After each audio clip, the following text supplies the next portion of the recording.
نواز شریف کو IJI کے plate form سے 104 نشستوں پر کامیابی حاصل ہوئی۔ 1988 کے انتخابات میں بے نظیر بھٹو کی سربراہی میں پاکستان پیپلز پارٹی نے اکثریت سے نشستیں حاصل کی اور بے نظیر بھٹو وزیر اعظم بن گئیں۔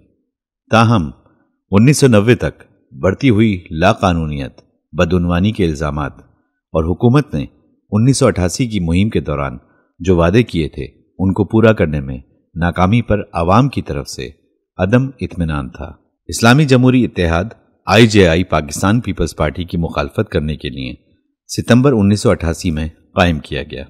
اس اتحاد میں 9 جماعتیں شامل تھیں، جن میں سے اہم پاکستان مسلم لیگ نون، national Peoples party NPP، Jamaat Islami JI شامل ہیں، اور مسلم لیگ کے IJI کے انتخابی امیدواروں میں سے 80% نے حصہ لیا ہے۔ ڈائریکٹر حمید گل کے زیر قیادت inter services intelligence ISI agency کے مرکز کا اس سیاسی اتحاد کے قیام میں اہم کردار تھا۔ پیپلز پارٹی نے پیپلز ڈیموکریٹک الائنس کے طور پر 3 جماعتوں کے ساتھ اتحاد میں الیکشن میں حصہ لیا۔ مہم کے آغاز سے ہی اطلاعات میں بتایا گیا کہ بھٹو اور PDA ایک مضبوط پوزیشن میں ہیں، کیونکہ نگران حکومت ان کے خلاف کوئی الزام ثابت کرنے کے لیے خاطر خواہ ثبوت پیش کرنے میں ناکام رہی۔ مہم کے اختتام پر بے نظیر نے لاہور میں سینکڑوں ہزاروں حامیوں کے ساتھ ایک جلوس کی قیادت کی، جبکہ دوسری طرف قریباً 10,000 حامیوں کے ساتھ نواز شریف نے ایک ریلی نکالی۔ سبکدوش ہونے والی جماعت PPP انتخابات ہار گئی۔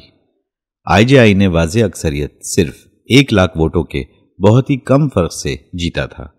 عوامی ووٹ میں واضح اکثریت PDA کی 44 نشستوں کے مقابلے میں IJI نے 106 نشستوں کی صورت میں جیتا تھا۔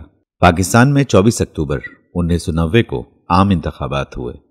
انتخابات بنیادی طور پر بے نظیر بھٹو کی زیر قیادت حکمران پاکستان پیپلز پارٹی PPP اور نواز شریف کی سربراہی میں قدامت پسند 9 جماعتوں کے اتحاد اسلامی جمہوری اتحاد IJI کے درمیان مقابلہ تھا۔